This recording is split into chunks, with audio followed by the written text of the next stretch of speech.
Good afternoon, the state news. Babatunde Bolatito is my name. Outstanding performance recorded across the state by Governor Adeboyega Oyetola remains the pedigree for his re-election for second term. Foremost and permanent traditional ruler, who is also the Owa Obokun of Ijesha, Oba Adekunle Aromalawa, gave the indication by receiving the campaign team of Governor Adeboyega Oyetola in his palace. Governor's office correspondent Soya Onoride now reports. Adeboyega Oyetola campaign train hit Ilesha West and Ilesha East local government areas of the state of Osun and graciously received by overwhelming numbers of party supporters right from the city gate, leading the governor and his entourage into the ancient town of Ilesha at the palace of Owa Obokun Adimula of Ijesha land, where he received the symbolic royal blessings. Governor Adeboyega Oyetola re-emphasized that the good work being witnessed across the state would quadruple in geometric proportion for the benefit of all if re-elected in the forthcoming gubernatorial election. Paramount ruler of Ijesha land, Oba Gabriel Adekunle Aromalaran, maintained that Governor Adeboyega Oyetola impressive records speaks volumes on his capacity to deliver the good of the majority, adding that it would prove an effort in futility to compete with the outstanding performing governor in the forthcoming gubernatorial election.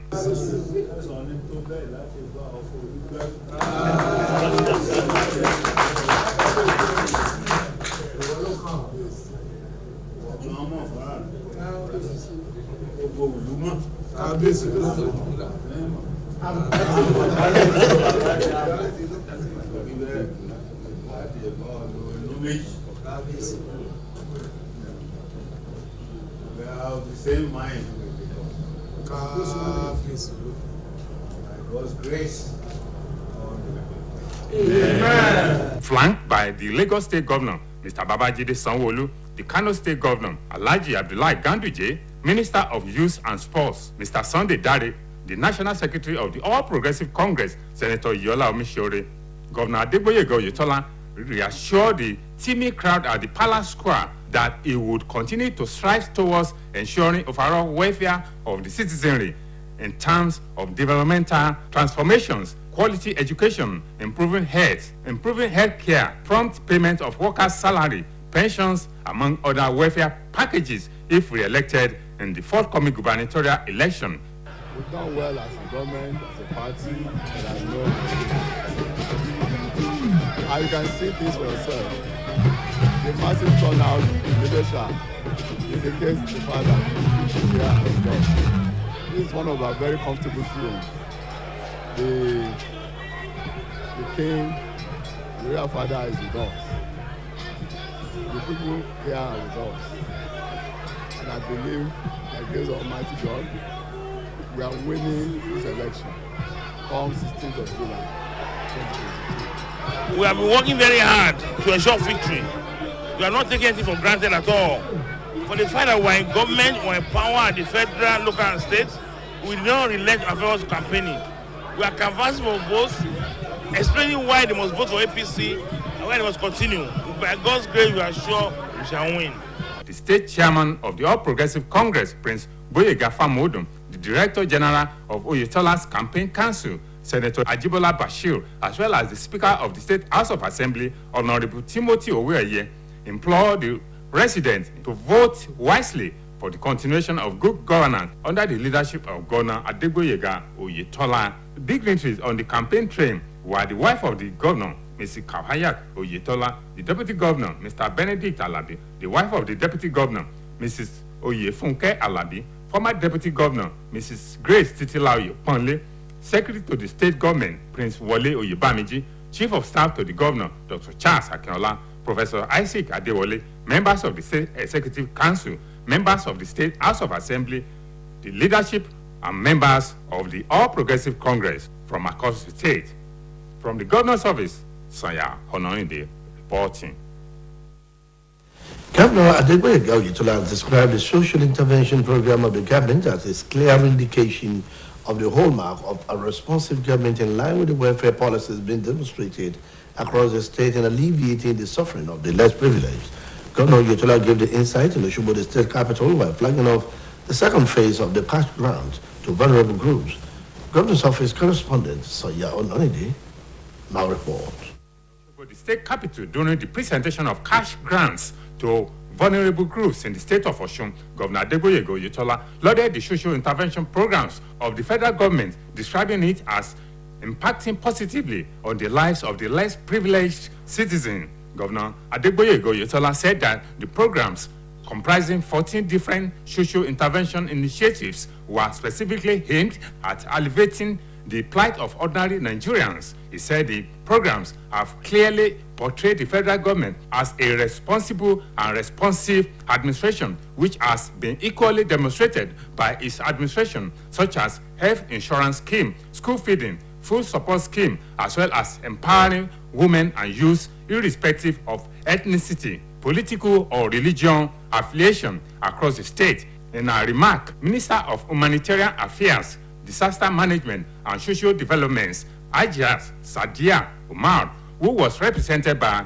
the Permanent Secretary of the Ministry, Dr. Nazir Sani Gwoso, said that the social intervention program introduced in 2016 has impacted positively on the lives of over 12 million households, with the state of Osun being the major beneficiaries in line with the vision of Governor Adegboyega Oyetola's various welfare policies being demonstrated across the state. Dr. Gwoso noted that President Muhammadu Buhari has graciously approved the extension of the social intervention programs in meeting its objective of lifting over 100 million Nigerians out of poverty. The national coordinator of the programs, Engineer Omar Bello, as well as the senior special assistant to the governor on social intervention programs, Alhaji Lukman Bello, commended Governor Adegboyega Oyetola for providing an enabling environment for the success of the social intervention programs that has favorably changed the lives of many across the state. High point of the occasion was the presentation of cash grants to the beneficiaries drawn from across the state by Governor Adegboyega Oyetola in flagging off the second phase of the federal government cash grants to vulnerable groups in the state of Osun. Dignitaries present at the occasion were Lagos State Governor Mr. Babajide Sanwo-Olu, Kano State Governor Alhaji Abdullahi Ganduje, the wife of the governor Mrs. Kafayat Oyetola, the Deputy Governor Mr. Benedict Alabi, former Deputy Governor Mrs. Grace Titilaoye Ponle, the State Chairman of the All Progressive Congress Prince Boyega Famodun, among others. From the Governor's Office, Sanya Ononide reporting. The state government has reiterated its commitment to provide free train ride to Osogbo from indigents in Lagos willing to celebrate the Eid al-Kabir with their families. The Commissioner for Commerce, Industry and Cooperatives and Empowerment, Dr. Bode Olaonikwakum, made it known in a statement in Osogbo that the free train service will depart Ido Terminus in Lagos tomorrow in the morning with stopovers at designated train centers and stations in Ogun and Oyo states to pick passengers. Dr. Olaonikwakum added that the train is expected to arrive at the Nelson Mandela Train Park, Osogbo, in the evening. The commissioner noted that the administration of Boyega Oyetola has been doing it since its assumption of office by providing free train service for the indigents of the state in Lagos coming home for all religious celebrations.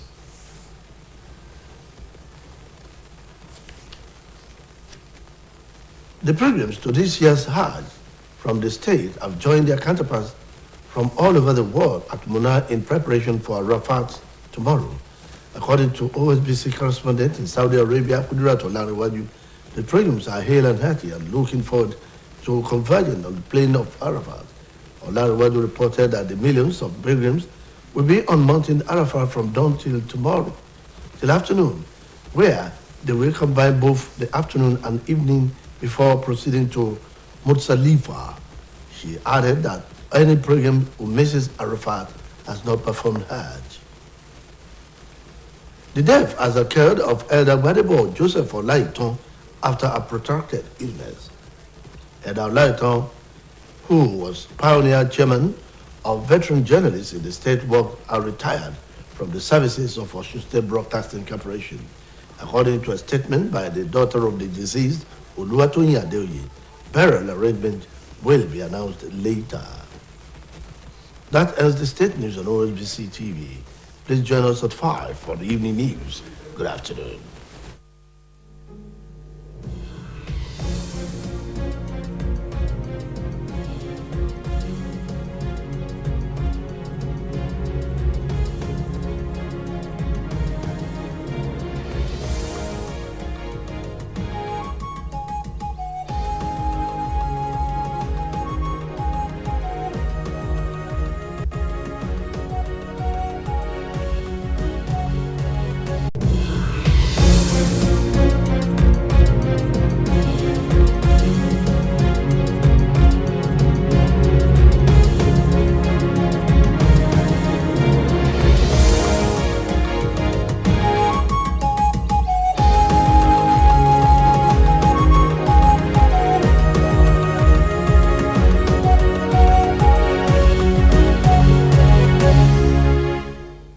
Kásán ìròyìn ìpínlẹ̀ Ọ̀ṣun ọwọ́ ọbọ̀kún ilẹ̀ Ìjẹ̀ṣà ọba Adékúnlé Arúmọláràn ti sọ pé àwọn àṣeyọrí tí gómìnà Adégbóyèga Oyètọ́lá ti ṣe káàkiri ìpínlẹ̀ Ọ̀ṣun ti tó ohun tó fi yẹ káwọn èèyàn ó tún fìbò gbé wọlé padà fún sáà kejì. Ọwọ́ ọbọ̀kún ilẹ̀ Ìjẹ̀ṣà fìdí èyí múlẹ̀ lásìkò tó ń gbàlejò ikọ̀ ìpolongo gómìnà Adégbóyèga Oyètọ́lá láàfin rẹ̀. Òǹròyìn iléeṣẹ́ yìí lọ́fíìsì gómìnà Sànyà Ọ̀nàrìndé lẹ́kùnrẹ́rẹ́ ìròyìn àtúpalẹ̀ tó ń bọ̀ látẹnu Àbọ́sẹ̀dé Àlóńgẹ́.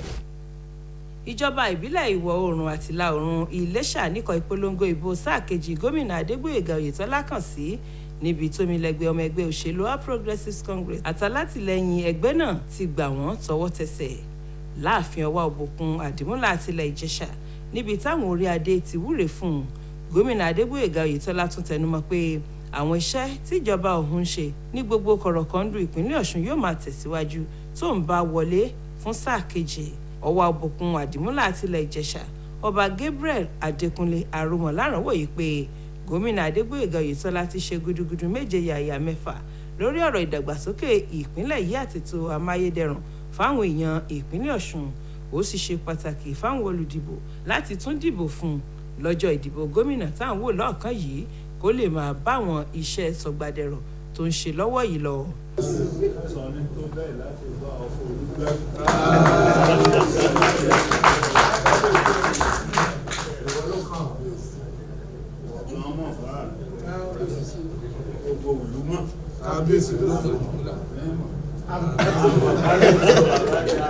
Gómìnà Adégbóyèga Oyètọ́lá tí ojúgbà rẹ̀ láti ìpínlẹ̀ Èkó Babájídé Sanwó-Olú àti Alhaji Abdullahi Ganduje ti ṣe gómìnà ìpínlẹ̀ Kano tó fi mọ́ mínísítà fọ́rọ̀ ọ̀dọ́ àti eré ìdárayá ọ̀gbẹ́ni Sunday Dare pẹ̀lú akọ̀wé ẹgbẹ́ òṣèlú onítẹ̀síwájú lórílẹ̀‐èdè yìí sẹ́nitọ̀ Iyọlá Omiṣore wà pẹ̀lú rẹ̀ tún fi dáhùn aráàlú lójú pé òun ò ní yibe nídìí ìpèsè ọ̀kan-ò-jọ̀kan ètò ìdẹ̀rùn fáwọn èèyàn ìpínlẹ̀ Ọ̀ṣun nípasẹ̀ àgbékalẹ̀ àwọn iṣẹ́ ìdàgbàsókè lóníranran ètò ẹ̀kọ́ tó yè kooro ètò ìlera tí ò láfiwé sísan owó oṣù àwọn òṣìṣẹ́ àti tàwọn òṣìṣẹ́ fẹ̀yìntì lásìkò tó yẹ àtàwọn ètò amáyédẹrùn míì táwọn aráàlú bá dìbò yan òun lẹ́ẹ̀kan sí i.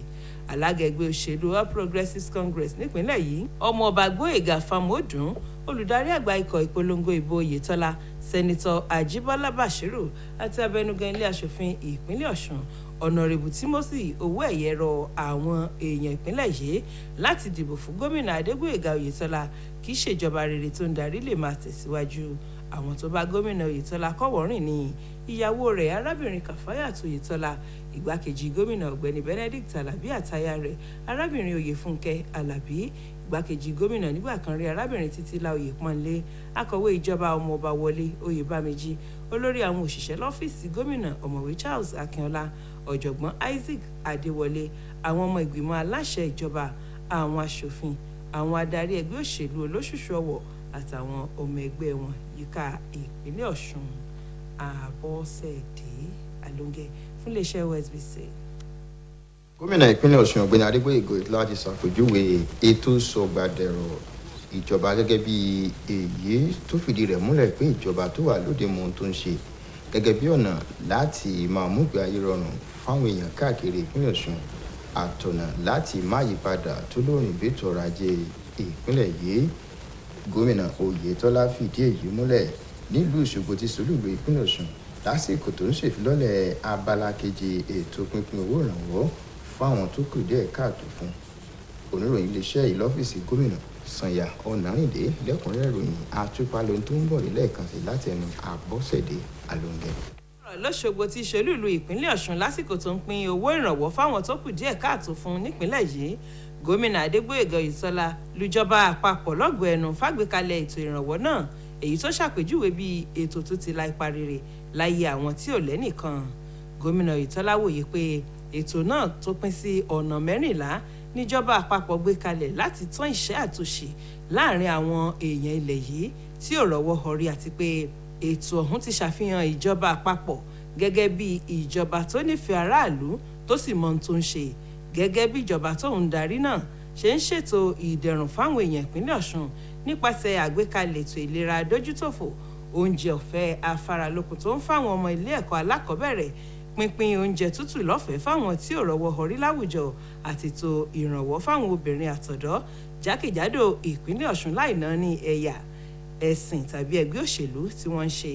Nínú ọ̀rọ̀ rẹ̀, mínísítà fọ́rọ̀ ìdẹ̀rùn aráàlú Hajiya Sadiya Umar tákọ̀wé àgbà iléeṣẹ́ náà ọ̀mọ̀wé Nasir Sani Gwaso ṣojú fún wòye pé ọdún 2016 níjọba gbétò yìí kalẹ̀, ó sì ti mú káyé gbẹdẹmukẹ fáwọn ìdílé tó lé ní mílíọ̀nù 12, àti pé ìpínlẹ̀ Ọ̀ṣun ló jàǹfààní ètò náà jùlọ níbàámu pẹ̀lú onírúurú ètò ìdẹ̀rùn aráàlú tíjọba Oyètọ́lá ń ṣe yíká ìpínlẹ̀ Ọ̀ṣun. Ọ̀mọ̀wé Gwaso kéde pé ààrẹ Muhammadu Buhari tún ti buwọ́lù ṣíṣe àmúgbòòrò ètò ìrànwọ́ aráàlú yìí kó lè bá àtúnṣe ó kéré tán 100 mílíọ̀nù èèyàn ilẹ̀ Nàìjíríà. Alákòóso ètò náà lórílẹ̀‐èdè yìí ẹnjìnìà Umar Bello àti olùrànlọ́wọ́ pàtàkì fún gómìnà lórí ọ̀rọ̀ ètò ìrànwọ́ aráàlú Alhaji Lukman Bello yin gómìnà Adégbóyèga Oyètọ́lá láwo fún bó ṣe fààyè gba ètò ọ̀hún fún àǹfààní àwọn èèyàn ìpínlẹ̀ Ọ̀ṣun. Gómìnà Adégbóyèga Oyètọ́lá ló pín owó ìrànwọ́ náà fáwọn tó jàǹfààní rẹ̀, èyí tí wọ́n ṣàyàn láti tìbútòrò ìpínlẹ̀ Ọ̀ṣun. Ayẹyẹ ọ̀hún ṣojú gómìnà ìpínlẹ̀ Èkó ọ̀gbẹ́ni Babájídé Sanwó-Olú, tìpínlẹ̀ Kánò Alhaji Abdullahi Ganduje, aya gómìnà arábìnrin Kàfáyàt Oyètọ́lá, igbákejì gómìnà ọ̀gbẹ́ni Benedict Alabi, igbákejì gómìnà tẹ́lẹ̀ rí nípínlẹ̀ Ọ̀ṣun arábìnrin Títílá Oyèpọ́nlé, alágẹgbẹ́ òṣèlú APC nípínlẹ̀ yìí ọmọọba Gbóyèga Fámọdún àtàwọn èèyàn míì. Láti ọ́fíìsì gómìnà, Àbọ̀sẹ̀dé Alóńgẹ́ fún iléeṣẹ́ OSBC. Àwọn tó lọ ṣiṣẹ́ hajj ọdún yìí láti ìpínlẹ̀ Ọ̀ṣun ti darapọ̀ máwọn akẹgbẹ́ wọn káàkiri àgbáyé nígbàradì àràfá lọ́la. Oníròyìn iléeṣẹ́ yìí Kudirat Ọláníwájú tó náà wà ní Saudi Arabia fìròyìn sọwọ́ pé ọ̀pọ̀ àwọn tó lọ ṣiṣẹ́ hajj náà ni wọ́n ti ń fojú sọ́nà fún gígùn àràfá lọ́la. Ọláníwájú ṣàlàyé pé ọ̀gọ̀rọ̀ àwọn tó lọ ṣiṣẹ́ hajj ọ̀hún ni wọ́n wà ní àràfá láti ìdájí di ọwọ́ ọ̀sán, níbi tí wọn yóò ti kírun ìrọ̀lẹ́ kó tó di wípé wọn ó lọ sí Mustalifa. Ó fi kún pé ẹnikẹ́ni lára àwọn tó lọ ṣiṣẹ́ hajj tí kò bá kópa nínú àràfá kíkùn kò parí iṣẹ́ hajj rẹ̀ rárá.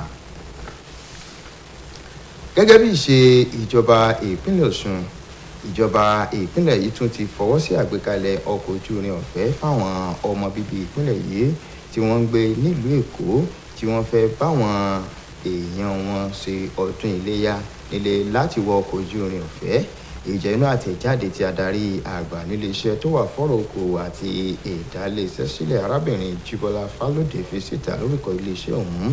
Gẹ́gẹ́ bí àtẹ̀jáde náà ṣe sọ, ọkọ̀ ojú irin náà yóò gbé àwọn èèyàn láti ibùdókọ̀ ojú irin tó wà ní Ìdó nílùú Èkó wá sí ibùdókọ̀ ojú irin tó wà ní Nelson Mandela Freedom Park Òṣogbo lọ́la ọjọ́ Jímọ̀, tí yóò sì tún máa gbé wọn padà sílùú Èkó lọ́jọ́ Ajé ọ̀sẹ̀ tó ń bọ̀. Àtẹ̀jáde náà wá rọ àwọn èèyàn ìpínlẹ̀ yìí tó wà nílùú Èkó láti ṣàmúlò àǹfààní náà kí wọ́n wá bá àwọn mọ̀lẹ́bí wọn sọdún iléyá. Alàgbà Gbádébọ̀ Joseph Ọláìtàn ti jáde láyé lẹ́yìn àìsàn tó bá fínra. Alàgbà Ọláìtàn tó jẹ́ alága àkọ́kọ́ fún ẹgbẹ́ àwọn àgbà ọ̀jẹ̀ oníròyìn nípínlẹ̀ Ọ̀ṣun ṣiṣẹ́ tó sì fẹ̀yìntì níléeṣẹ́ OSBC. Gẹ́gẹ́ bá tẹ̀jáde látọwọ́ ọmọ olóògbé, Olúwatóyìn Adéoyè tó jẹ́ ọmọbìnrin olóògbé náà sì rí wọn yóò máa kéde ọjọ́ tètò ìsìnkú yóò máa wáyé. Ìròyìn ìpínlẹ̀ Ọ̀ṣun fún ti tàkókò yìí kò jù báyìí lọ. Ìpàdé wa láago 5:15 nígbà táwọn mú ìròyìn ìrọ̀lẹ́ wá fún yín títí ìgbà náà ẹ kú ojú lọ́nà.